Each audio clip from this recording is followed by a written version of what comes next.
Ketika anak muda turun gunung dan mencoba terjun ke politik, mereka akan mendapati jalan yang terjal. Berbagai persoalan bahu-membahu, mempersulit anak muda masuk ke gelanggang politik dan menjadi generasi baru pemimpin Indonesia. Korupsi, politik uang, hingga maraknya dinasti politik membuat impian menjadi pemimpin terasa sekedar angan-angan. Namun, apa yang sesungguhnya dihadapi anak muda yang ingin terjun ke politik? Bagaimana cara mengikis persoalan ini secara perlahan?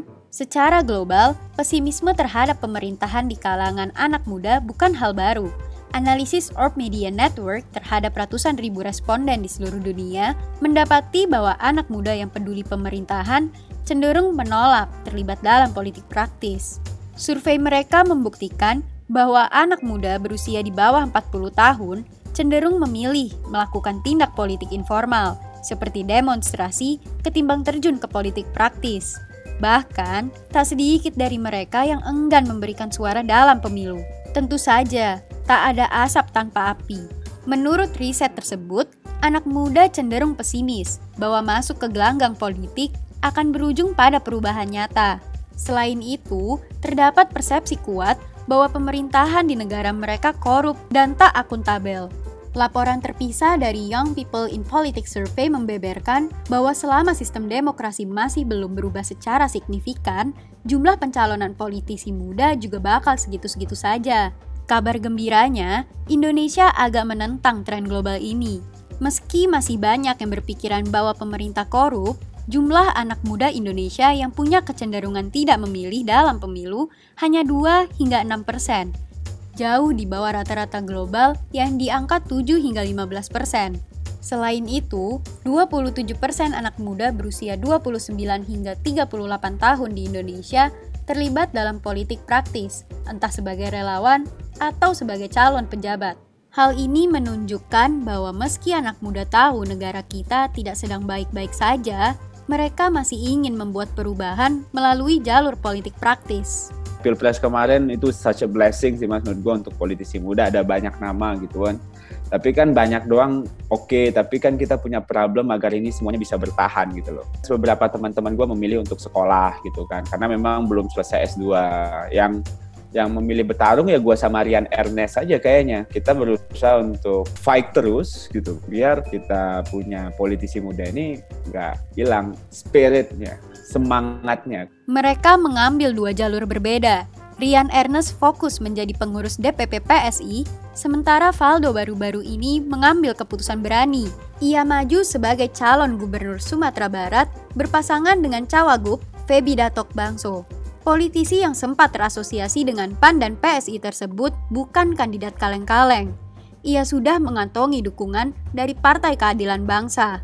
Namun, upaya banting tulang Valdo untuk menjadi cagup menjadi contoh kasus menarik untuk nasib anak muda di gelanggang politik Indonesia. Pertama, kita harus berbicara tentang usia Valdo. Salah satu syarat maju sebagai gubernur adalah harus berusia minimal 30 tahun. Nah, Valdo lahir pada 9 Juli 1990. Kami akan biarkan Valdo menjelaskan kenapa itu jadi persoalan penting. Desember keluar putusan MK, Mas. Bayangin, pedih nggak? Umur saya kurangnya 1 hari coba. Saya ulang tahun 9 Juli, pendaftaran 8 Juli. Dan itu nggak bisa digeser gitu loh. Ya nggak bisa digeser, udah diatur KPU. Saya ke MK sama Rian, sama Samara, sama Dara, sama kawan dari PKPI, dari beberapa teman-teman politisi lain yang mungkin secara moral support, tapi secara pengajuan hukum nggak bisa support karena umurnya nggak kena gitu. Karena kan yang ngusulin tuh yang di bawah 30 tahun. Gagal mas, bayangin. Gagal, kalah ya, dipatok bar, nggak bisa maju, umur kurang sehari. Kadang-kadang gue pikir sehari itu emang apa yang berubah dari diri gue. Ya, kamu tidak salah dengar. Bila aturan tidak diutak-atik, Valdo bakal didiskualifikasi sebagai cagup karena ia kelewat muda dengan selisih 1 hari saja. Oktober 2019, ia dan politisi muda lain dari PSI maju ke Mahkamah Agung untuk menggugat aturan ini. Keputusan MA mutlak dan bikin hati Valdo morat-marit. Aturan tak diubah dan pencalonannya batal. Namun, pandemi datang dan pilkada terpaksa mundur dari tanggal semula. Kali ini, tak ada keraguan lagi bagi Valdo. Karena kejadian yang di luar nalar ini, ia tiba-tiba memenuhi syarat usia untuk menjadi calon gubernur. Persoalan berikutnya, ia perlu dukungan dari partai yang memegang setidaknya 13 kursi di DPRD Sumatera Barat sebelum bisa maju jadi calon gubernur. Sementara PSI, partai yang menaunginya, tak memegang satupun kursi di Sumatera Barat. Sejauh ini, baru PKB yang menyatakan dukungan kepadanya.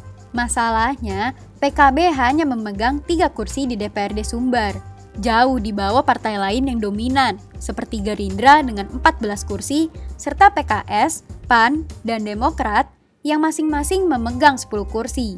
Artinya, ia harus berkoalisi jika ingin maju menjadi cagup.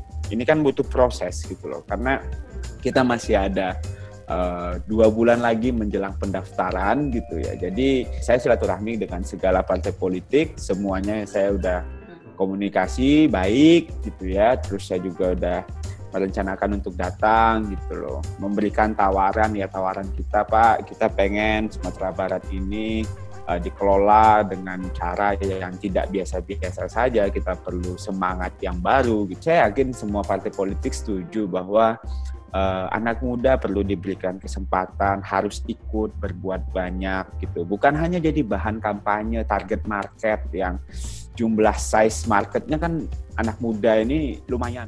Bila ia sukses maju dan terpilih, Faldo juga harus berhadapan dengan rekam jejak buruk pemimpin muda sebelum dirinya. M. Zainul Majdi alias Tuan Guru Bajang misalnya.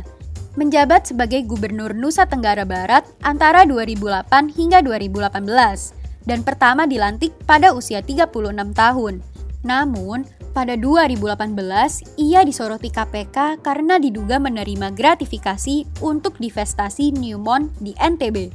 Akibat skandal senilai triliunan rupiah tersebut, karirnya sebagai gubernur selama 1 dekade tercoreng. Nasib serupa pun dialami Zumi Zola, Gubernur Jambi periode 2016-2021 yang dilantik pada usia 36 tahun. Pada 2018, ia ditetapkan sebagai tersangka terkait kasus dugaan suap senilai 6 miliar rupiah. Zola dituding menyuap anggota DPRD Jambi agar hadir dalam rapat pengesahan rancangan APBD Jambi 2018 dan memuluskan anggaran yang diajukan oleh pihaknya.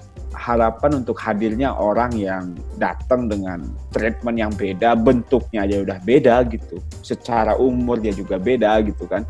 Lebih tanpa beban, jujur saya tanpa beban, saya alhamdulillah nggak punya catatan hitam gitu ya, jadinya lebih woles gitu loh, lebih bisa melahirkan ide-ide yang terobosan gitu loh Mas. Gue sadar ini nggak gampang gitu, dan gue nggak mau bilang juga gue pasti yang suci gitu loh, bukan berarti gue bilang gue nggak suci, gue pasti kotor, maksudnya ketika lo masuk politik, lo harus face this gitu. Dan gue embrace this gitu. Gue coba menghadapi ini secara terbuka gitu. Ada cap bahwa, ini pasti ada investor, ini itu. Ya bisnis juga ada investor gitu. So what's wrong with politics gitu ya. Apa yang Faldo hadapi mungkin akan dihadapi oleh berbagai politisi muda lainnya.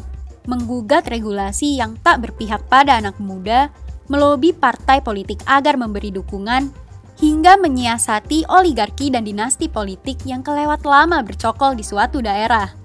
Sepak terjangnya bisa jadi ujian untuk melihat seberapa terbukanya demokrasi kita pada keterlibatan nyata dari anak muda.